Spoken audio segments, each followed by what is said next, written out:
I've got selected in IAS in IA 2020 with rank of 70, and this was my fourth attempt. Previously, I am working in IPS where I got selected in 2018, and before that I was in Indian Post and Telecom Accounts and Finance Services where I got selected in 2017. So this is the third service that I will join from UPSC. I will talk about overall strategy that I followed, and anyone can take any clue from this regarding prelims and mains preparation. So for prelims is first of all it's an exam of elimination. Here one needs to just clear the cutoff. There is no extra points, any bonus for getting a good marks in prelims. One needs to just clear the cutoff. But to prepare well for mains exam, because prelims result does not come just after the prelims exam. It takes at least a month for the result to come. So just to be sure that one is clearing prelims with a comfortable range of cutoff, one need to score at least 5 to 10 marks above the cutoff, so that preparation for mains can go on without any tension.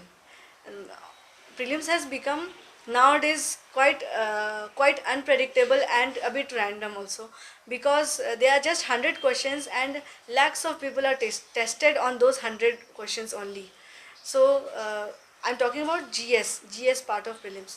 The other part, that is CSAT, that is aptitude part, that consists of maths and English part, and I did not prepare that for much because I was already an MBA graduate and an engineer, so I did not focus on CSAT part. The first part, that is general studies part, was my major concern. So for prelims preparation, I divided the total study into three different areas. One is static, second is current affairs, and the third is mock test and previous year papers.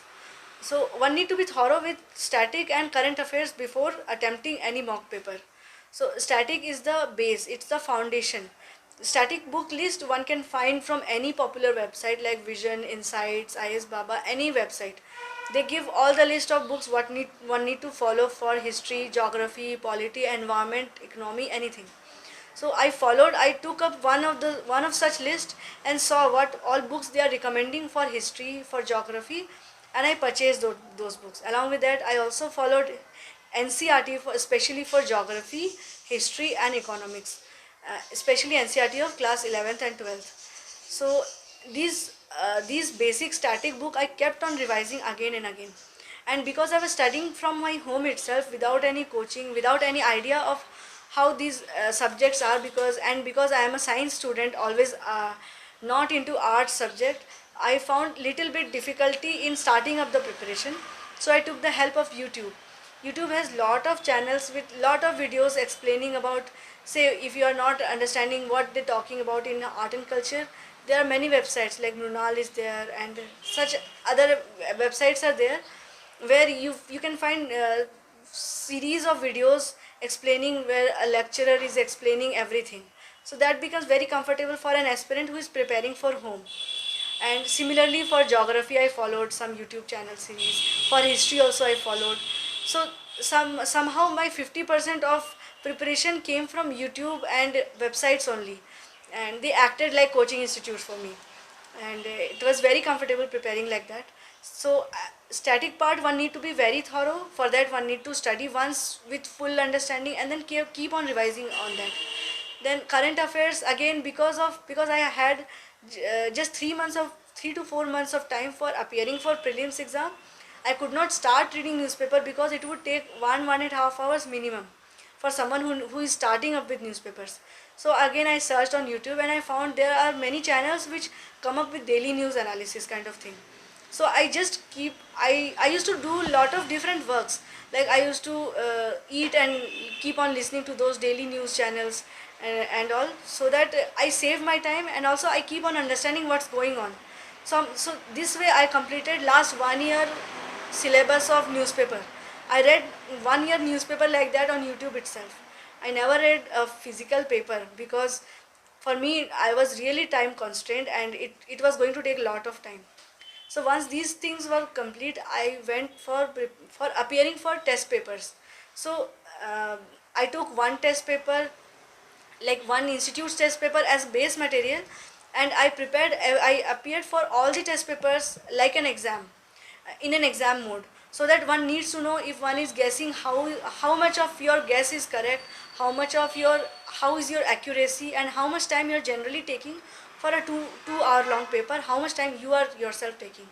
So that's how I completed around 30 papers in exam mode, and along with that I completed some more papers, some full length paper for any kind of coaching institute I used to find on internet, so that I'm more familiar with question papers, questions, and attempting questions and answers.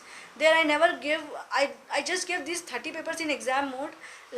Others I used to just attempt 10 questions and then see how those in 10 questions how I fared and all.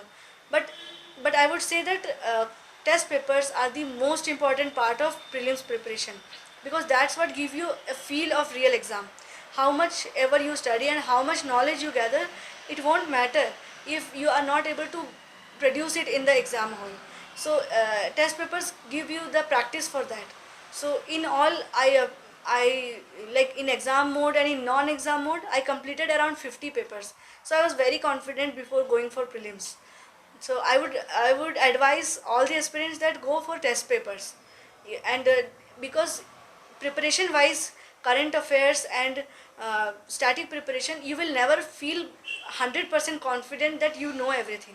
Once you feel reasonably confident, just start appearing for mock test, because then you will be tested actually. uh, that's This is for prelims exam. For mains exam, it's like 3/4 of prelim subject is actually 3/4 of mains syllabus is actually prelim syllabus itself. And for that, approach just needs to differ. For example, if one reads about any scheme in terms of prelims, one would read about its facts and figures and what are its provisions.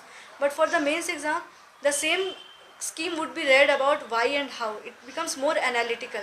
Why the scheme was launched, what were the committee recommendations, were they followed, what are the flaws that experts are talking about in the scheme, what can be the better way to implement such schemes. And also in mains preparation, the attitude towards writing exam changes. It changes from making it more factual to making it more analytical. That's what is actually general studies preparation is all about. The static portion that one reads for prelims is the base material for mains also.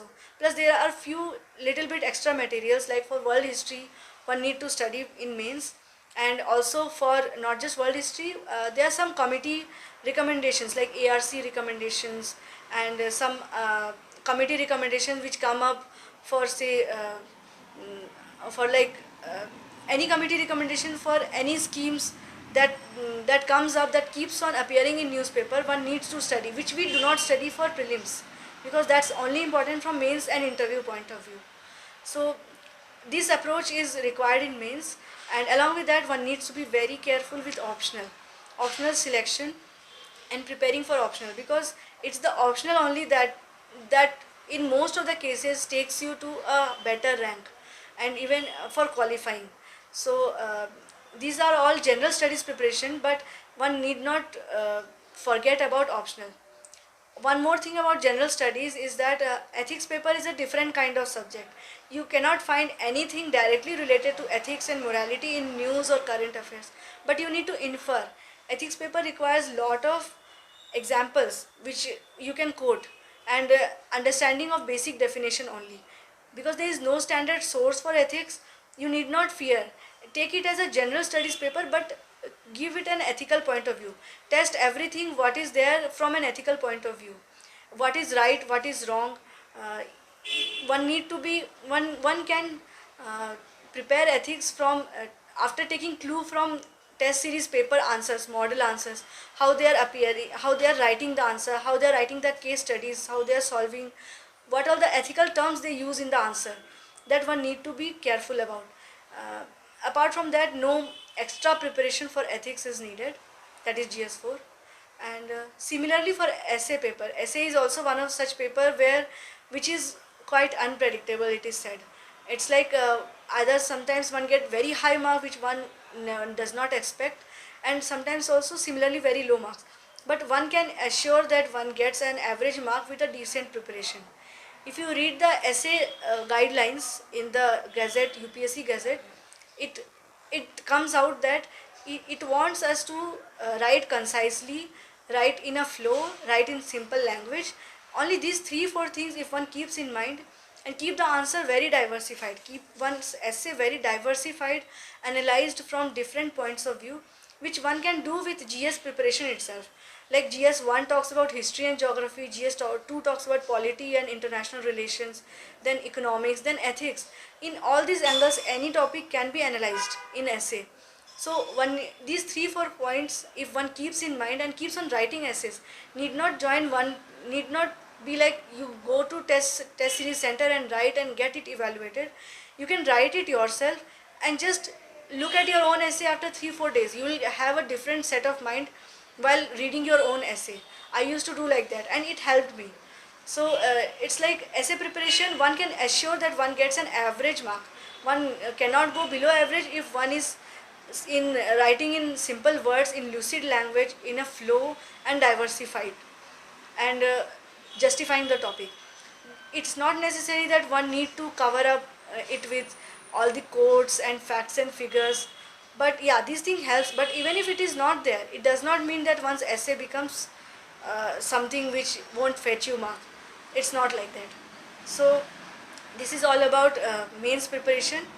Thank you everyone, and I hope that you could take at least a bit of clue from this preparation strategy, and all the best for your preparation. Thank you.